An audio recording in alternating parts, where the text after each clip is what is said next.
protecting our liberty.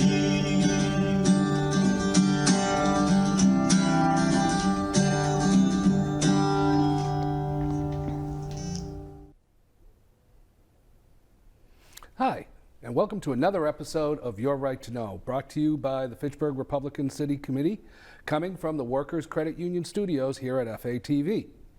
Tonight, we're going to be having a very interesting discussion in regard to Aaron Packard, official Republican candidate for a state representative for the 3rd Worcester District. Good afternoon. How are you doing today, Aaron? Pretty good, Andrew. Thank you for having me. No, it's an honor. Would you please introduce yourself to our audience? All right, my pleasure. My name is Aaron Packard, and I am an official candidate for state rep here at Fitchburg, 3rd Worcester District. I was originally born in Worcester, Massachusetts. I've been in Worcester County all my life, except for a brief hiatus down south while I was in the United States Army. Yeah. And so you were in the Army. Give us a little bit of information about your service record. Yeah, no problem. I had, upon graduation from high school, I had gone to the recruiter center, the Marines. That's what I had always wanted to do, is be a Marine. Well, I walked into the recruiter's office, everything was great, and then we decided on my 18th birthday, I would go down to City Hall and grab my birth certificate and run next door and sign up, and delayed entry right after graduation, I'd go in.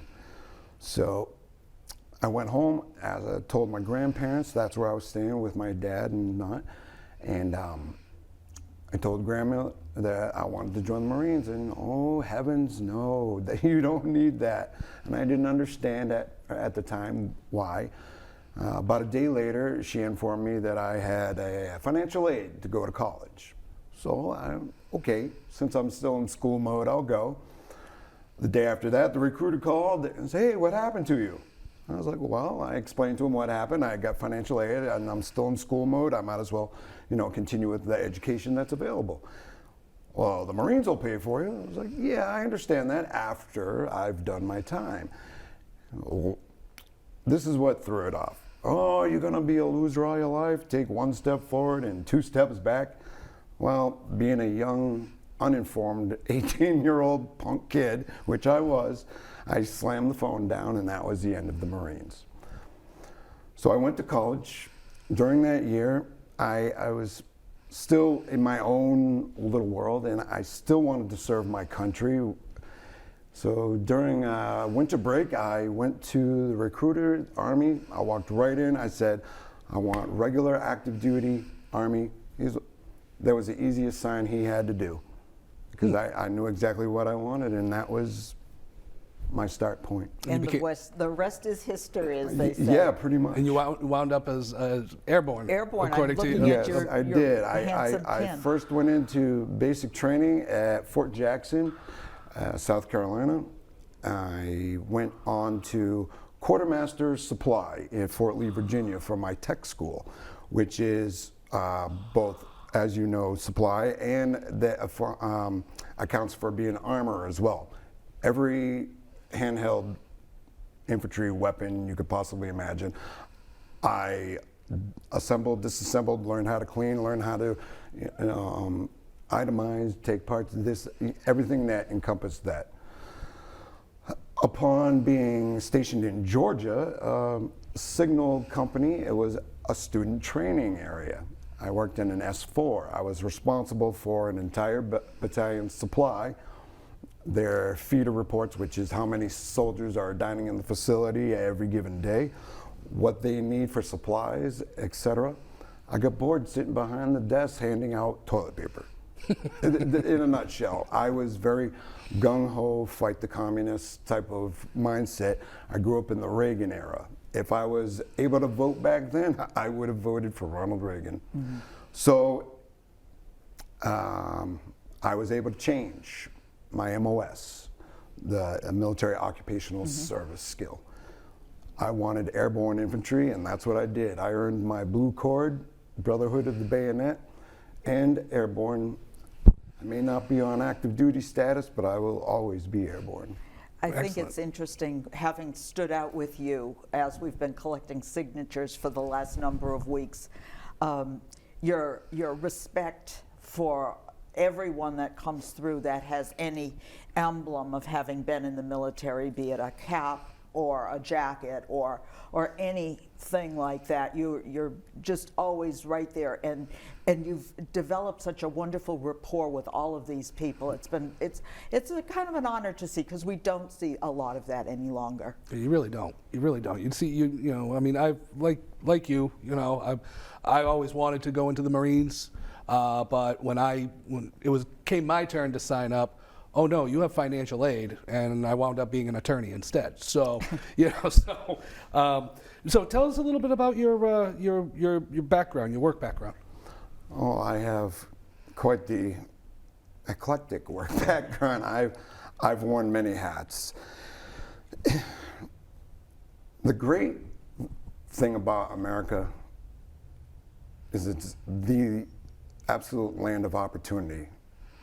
It really is. It's life, liberty, and the pursuit of whatever is going to make you happy. And I've tried everything. I just found that things are too interesting, too exciting to stay in one place, treading water, it just moaning, groaning, griping, and complaining about one particular skill.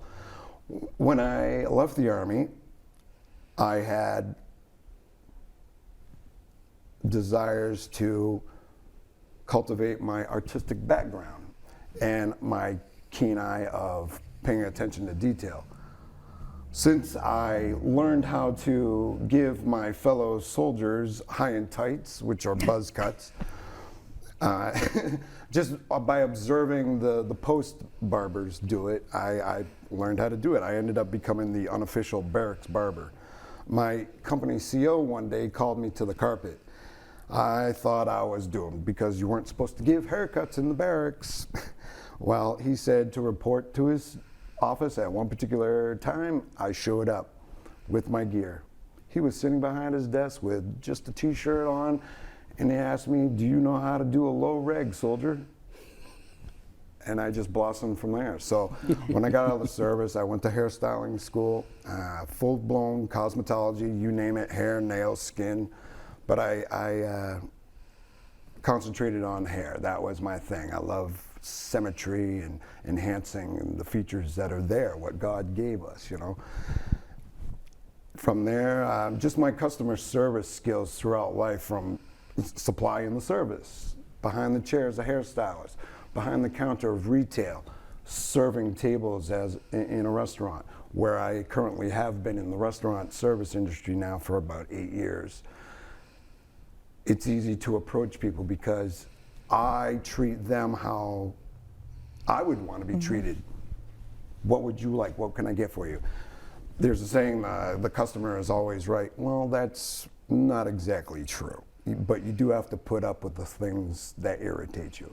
And that's what provides good customer service, is understanding and give them what they're asking for. Cumulative, what would you like? You know, good, immediate service.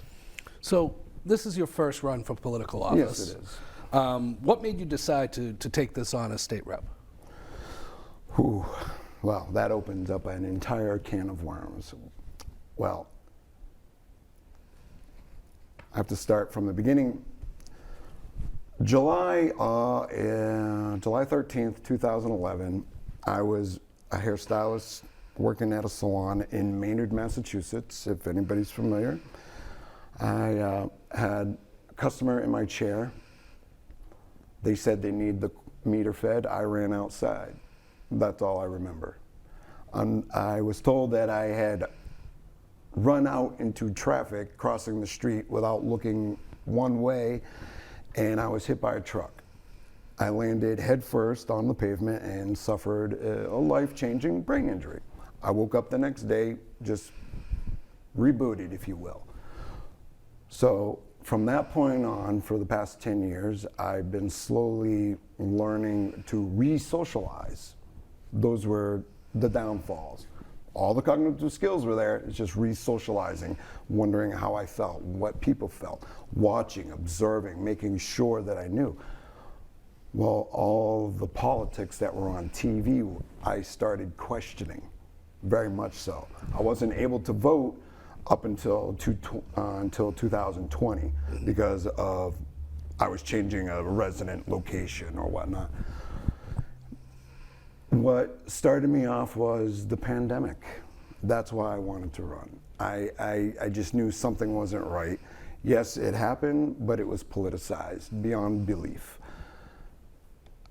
I wanted to run because I noticed that way too many people say and not do. They don't mean what they say. In basic, just telling you what you want to hear instead of saying the truth. And my observation of being in Fitchburg the past 5 years, a lot of great public shots of this person doing one thing and this person doing another, but voting records show they've been doing the complete opposite of what's in the best interest of all of us in the public. Mm-hmm. The photo ops we'll oftentimes see at this time when we start getting into political season. Everyone wants to take their opportunity to get their pictures taken, shaking hands and kissing babies. But it's what they do in the other 365 days of the year that matters. Right. Can I ask you, so when you look, now you've had 2 years, like you said, which we all had. 2 years we lived with COVID, we lived in front of our TV sets just to get news and our reading in newspapers and things like that because we couldn't go too many places. And we were able to really get up close and personal with some of the problems that are not just going on in the federal level in our country, but certainly within our state also. Oh yes, definitely our state. And now you've spent the last 5 weeks out meeting and greeting people as you've been going around getting signatures and just talking up with people what people's feelings are. What do you think the biggest issues are that we face in your precinct B of Lunenburg and all of Fitchburg? What is the one or two or three problems that just kept coming up? My top three that I've observed day in and day out have been the rights of our parents, the parents of all the children in every school system, the rights of the parents to say how their child should be educated, and the safety measures that are in place. There's way too many predatory groomers, critical race theory, the falling away of American values, American history, and what we were built on, the foundation, the Constitution of the United States that got its origin here in Massachusetts, right down the road from us.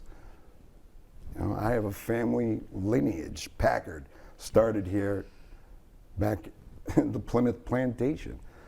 And yes, a descendant of mine was a captain in the militia, Isaac Packard. Mm-hmm. And those foundations, those ideals stayed with me even after brain injury. They just are here. How can you get They're away intrinsic. from? They are very intrinsic. How would you get away from not wanting to? So what else? Support that. Now for our viewers, just to let you all know, you are the father of three, Yes. and you're a grandfather. Yes, I am. So you have, I like to say you have skin in the game. You are concerned about very what's concerned. happening with children in school. So, and parental rights, certainly. So what are others? Others would be absolutely, of course, fixing our roads. Title 90, as a lot of people know it. I just learned that that word about a year ago. I'm like, Title 90, what's that? You know, and it was explained to me, you know, that's the funding that goes for repairing our roads. There is an insurmountable surplus. It's just crazy how much are in the coffers for this state that can be provided for fixing the roads. And then the other issue is allowing the mass fluidity of funds going to support illegal immigrants and just social disarray. It's too much supporting of the handouts versus giving people resources to get on their feet and to get them into working at something that they enjoy doing. Yeah. So I just want to go back to the Chapter 90 funding, because let's face it, everybody's complaints about the roads. It is a huge topic, and I hear it a lot as a local elected official. But you as a state candidate, it's extremely important for you because that's where the funds are. The funds are with the state. There are people that say that, oh, well, why don't you use city funding to repair the roads? Well, it's almost $1 million a mile. Right.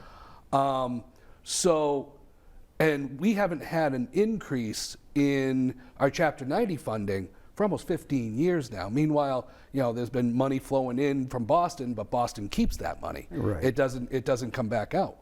So that's something that you would work on, trying to get more money out here. I would definitely work on that. And a prime example of revenue available, for instance, is the cannabis revenue. You're either for it or against it, but being that it's legal here in Massachusetts, they have collected, I believe, $3 billion, if I read correctly, as of last week, $3 billion revenue, which is a million plus is available. The tax, okay. Do you still want your citizens being able to make it to the cannabis shop to purchase it? Fix the road. I'm driving an inspected vehicle that has to be safe for the road, but the road's not safe for my car. It's an oxymoron. Yeah. Interesting way of putting it. You're absolutely right. I always feel like driving over the roads of Fitchburg is like an automatic defibrillator. My street alone, I call it Swiss Cheese Road. Yeah. So how would you characterize the current status of effectiveness of our elected officials in Boston? No effectiveness. I just have zero faith in what I've seen. I have faith in a lot of the candidates that are stepping up to help, to want to fix what's going on in Beacon Hill. I've met tremendous candidates, including the governor-to-be, and I'm predicting that, the governor-to-be. And that candidate is Jeff Deal, Jeff of course. Deal, absolutely. And somebody asked me, oh, really? What do you think he'll win by? I'm like, 54%. That's what he's going to take. It's just a number that just came to me, but I support him all the way. It's very interesting, again, being out with Aaron so much collecting signatures, and people come up, they'll see us, and they'll say, what party? And, in this day and age, after all we've lived through after January 6th of last year, where you're almost afraid to say what party, but proudly I'll stand up and say, well, the Republican Party. And they will say, as you know and as you've seen, they want to shake your hand, thank you for running, and they grab the pen and they say, where do I sign and how many times do you need a signature? Yeah, there was a gentleman that came up and I said, oh, hi, I'm collecting signatures for candidates and da-da-da-da. And he asked, Democrat or Republican? I said, oh, these are all Republican candidates that I have here on my clipboard. Well, gosh, why didn't you start off with that in the first place? You sold. Yeah, I think you're going to see a lot of that in this coming election. Even the conservative Democrats of old that still believe in the JFK era, the return to Camelot. Yeah. Come on out, vote for the Republicans. We're here. Yeah. Yeah. And we're representing conservative values. them more than the progressive. Oh, and because the Democratic Party has just gone so far left. It's left all the conservative Democrats, the blue dog Democrats is what they were used to be referred to, or the Kennedy Democrats, the Reagan Democrats. They were all there, and you're going to see that in the next coming years. Senator Manchin from West Virginia, prime example of a old school conservative Democrat trying to fight for the right things. He's not giving in. And I think what you've expressed very well, and what I've heard being with you, is that it's funding, and we know we have limited funding, and yet so much of it is going to things that aren't enhancing your life, my life, and our viewers' lives. It's going to other issues like healthcare, education, multicultural training of people coming across the border illegally and not getting signature and not going for citizenship the right way. Yeah. In fact, I was listening to the radio this morning, as a matter of fact, and there's evidence that's coming out that all of this COVID-19 funding that came from the federal government is all being geared towards the critical race theory education. Unfortunately, money is screaming right now. Aaron, money talks, no, it screams. What do you stand for? So if people come up to you, which they have, and they'll say, "Oh, what, you want me to sign your paper? What do you stand for?" What do you say? I stand for exactly what our country was founded on, the principles, the United States Constitution. I am a constitutional patriot. That's what I say to people when they come up. Oh, what are you? I'm a man standing up because nobody else wants to. 2, I am a constitutional patriot. Mr. Smith goes to Washington. There you go. How do you think you will get along in Boston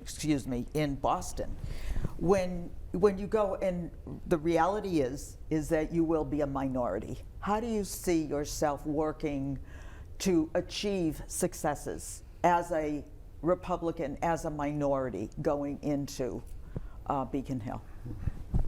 Well, it will definitely be not my first time being a minority. And people look at, straight white male. Really? You're a minority?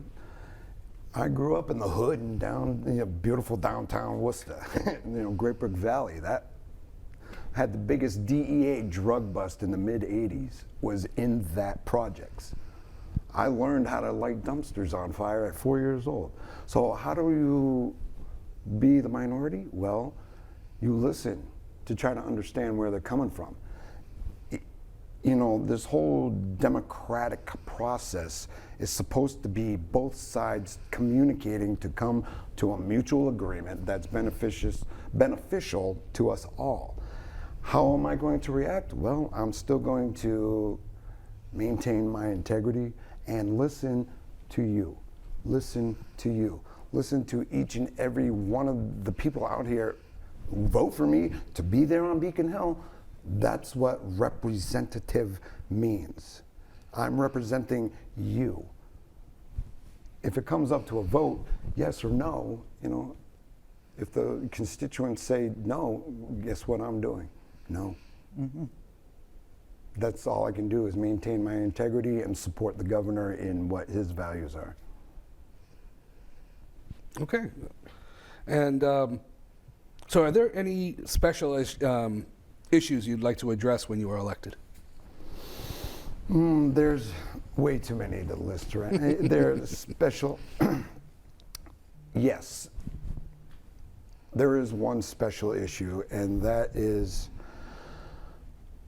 the assault and just children's welfare. Mm-hmm. And I'm not talking about protective services because they don't do the right things all the time. I'm talking about the grooming, the trafficking, the abuse, the pedophilia. Those are huge, huge, not just here in the state, but across the country. Mm-hmm. It really is a terrible thing. My heart aches every time I see a child hurting. For whatever adult reason is or the ideology is, it's the children need our help. Yeah. Well, Aaron, thank you very much for joining us this evening. Oh, thank you very much. I think I we're hope running. I didn't ramble on No, too long. this was great. I like to tell stories. I think you told people exactly what you stand for, what you intend to do when you go to Boston, and we know you're going to get there. Oh, thank and you. thank you for being with us. Yes, I'm excited to get to Boston to turn in all of the verified signatures that I was able to accumulate to put me official. Excellent. Thank you. Thank you. And thank you for watching Your Right to Know and sitting in with us tonight with the FRCC. Remember that your local city and town Republican committee is your only grassroots organization that supports and holds dear your constitutional rights and your liberty. And we encourage you to join us with the FRCC. We meet once a month. The British American Club, the second Thursday of every month at 7 p.m. And we want you to join us. Why? Because we believe the GOP stands for growth, opportunity, and prosperity for all people. And we always stand for freedom. And speaking of freedom, we thank Worcester Workers Credit Union for allowing us to be in the studio tonight, because they also stand for freedom of speech, for allowing us to be on air. Thank you very much. Good night.